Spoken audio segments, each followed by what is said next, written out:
O Senhor esteja convosco. Está no meio de nós. Proclamação do Evangelho de Jesus Cristo segundo Mateus. Glória a vós, Senhor. Naquele tempo, vendo uma multidão ao seu redor, Jesus mandou passar para outra margem do lago. Então o mestre da lei aproximou-se e disse: Mestre, eu te seguirei aonde quer que tu vás. Jesus lhe respondeu: As raposas têm suas tocas, e as aves do céu têm seus ninhos, mas o Filho do Homem não tem onde reclinar a cabeça. Um outro dos discípulos disse a Jesus: Senhor, permite-me que primeiro eu vá sepultar meu pai. Mas Jesus lhe respondeu: Segue-me e deixa que os mortos sepultem os seus mortos. Palavra da salvação. Glória a vós, Senhor. Pelas palavras do Evangelho sejam perdoados os nossos pecados. Amém.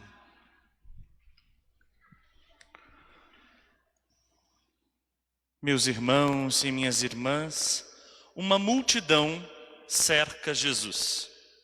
Mas Jesus não se deixa envaidecer por causa das multidões.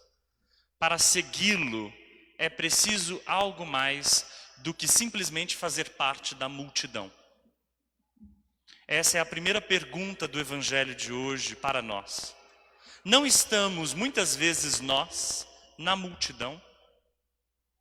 Assim como quem acompanha Jesus de longe, até sabe da sua existência, até aprendeu sobre ele, até recebeu boa catequese, até foi evangelizado pelos pais, recebeu os sacramentos, eventualmente vem à missa, eventualmente faz orações, mas ainda se mantém na multidão, acompanhando Jesus à distância, não na intimidade de um segmento concreto, não na intimidade de quem está próximo, quer ficar próximo, intimidade da oração, intimidade com a palavra, intimidade com a Eucaristia, intimidade com Jesus Cristo.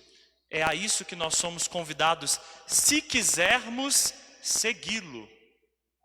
Se queremos, de fato, ser cristãos, é preciso passar da multidão ao grupo íntimo de Jesus.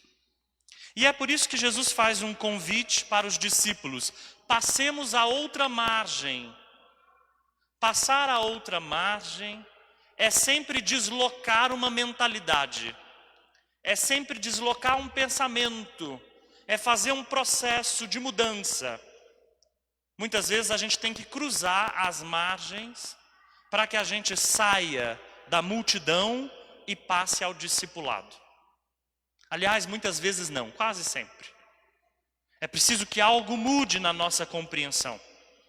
É preciso que algo mude no nosso jeito de entender as coisas, para que a gente deixe um ponto, uma margem e passe para outra margem. Para que a gente deixe esse lugar de ser um entre outros e passe a esse outro lugar onde a gente é um com Cristo. Esse é o grande convite da liturgia. Mas vejam, duas pessoas vão a Jesus hoje, querendo segui-lo. O primeiro é um mestre da lei. Ele diz assim a Jesus: Senhor, mestre, eu te seguirei aonde quer que tu vás. Esses ímpetos, esses rompantes para seguir Jesus precisam se provar no caminho. Esse desejo, muitas vezes, que é fogo, pode ser fogo de palha, e é preciso tomar muito cuidado com fogo de palha. Por isso Jesus Cristo orienta: as raposas têm suas tocas, as aves têm seus ninhos, mas o Filho do Homem não tem onde descansar a cabeça. E isso significa que o caminho de Jesus é um caminho inquietante. É um caminho que não permite acomodações. É um caminho que não pode encontrar uma ruptura, uma cessão. É um caminho que se deve fazer com a vida, durante a vida.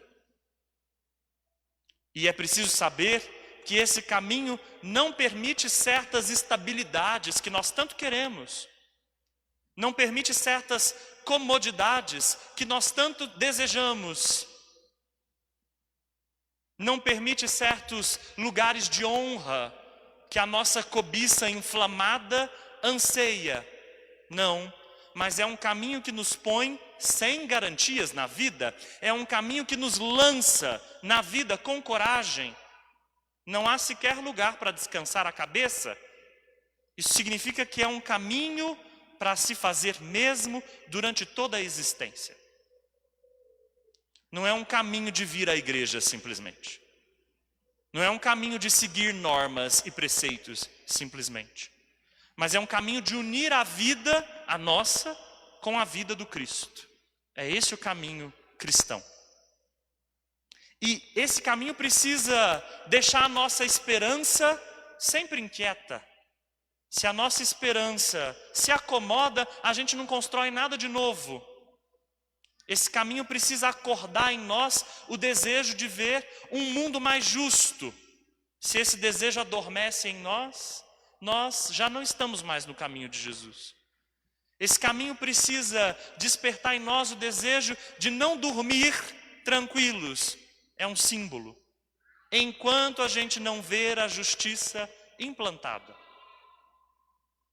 O segundo discípulo que procura Jesus hoje tem uma proposta ainda mais intrigante. E essa incômoda. Ele diz assim: Senhor, deixe que eu vá sepultar primeiro meu pai e depois segui-lo. Parece uma honra necessária aos pais enterrá-los. E a resposta de Jesus é uma resposta que parece grosseira, indelicada. Jesus diz assim: deixe que os mortos enterrem os seus mortos. Ora, para quem conhece a tradição, sabe que é uma lei judaica enterrar os pais. Sabe que é um mandamento da lei de Deus honrar pai e mãe. Sabe também que quando Moisés não encontrou quem o sepultasse, foi Deus mesmo quem o sepultou. Diz assim os 5 primeiros livros da Bíblia. Então por que Jesus teria qualquer coisa contra enterrar os pais? Ou enterrar o pai? Essa passagem não pode ser interpretada ao pé da letra, porque senão a gente vai transformar o segmento a Jesus Cristo numa espécie de desprezo pelos irmãos mais próximos, como são os pais. Na realidade, há 2 interpretações muito necessárias aqui. A primeira, essa palavra quer dizer que o evangelho, a boa notícia de Jesus, tem pressa. É urgente. A boa notícia de Jesus quer alcançar os cantos do mundo, os 4 cantos do mundo. E ela é urgente, a gente não pode atrasá-la. Não pode atrasar o anúncio. Essa é a primeira interpretação mais superficial.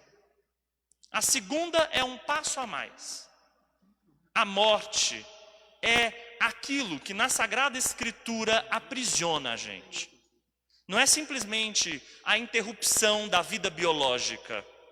A interrupção da vida biológica é uma coisa comum, dói muito, entristece muito, marca a vida da gente com tristeza e saudade, mas é comum. Todos nós vamos morrer. Mas a pior morte é aquela que paralisa a vida.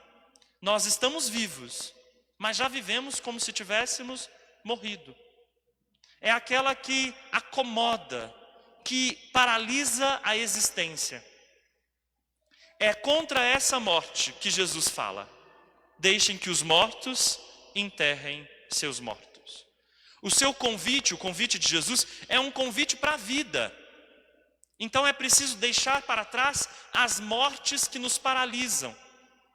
Vejam bem, quando a gente perde alguém, há uma dor. E essa dor precisa encontrar lugar em nós. A gente precisa acomodá-la em nós. Em algum momento, de cada um a seu modo, nós precisaremos colocar as nossas dores num lugar, até que a dor de ter perdido alguém se torne saudade. Há certas dores que precisam ser acomodadas. Não é contra isso que Jesus diz. Jesus diz contra o acomodamento na dor. É bem diferente. É quando a gente se instala no sofrimento. É quando a gente se paralisa na dor. É quando a gente começa a morar na casa da dor e nunca mais vai embora. Aí não há vida possível. Não é isso que Jesus quer para nós. Ele quer a vida possível. E por isso ele diz: deixe que os mortos enterrem seus mortos. Se nós queremos esse caminho de vida, será preciso nos comprometermos com o que gera a vida. Amós, na primeira leitura, nos mostra que há coisas que não geram a vida. A injustiça, a opressão do pobre, o adultério, a desonra. Tudo isso esvazia a vida. Peçamos ao Espírito de Jesus que nos ajude a abrir entre nós caminhos de vida verdadeira. Respirar é pouco para Jesus. Ter as funções biológicas funcionando é pouquíssimo para Jesus. Viver para Jesus é ainda outra coisa. Amém.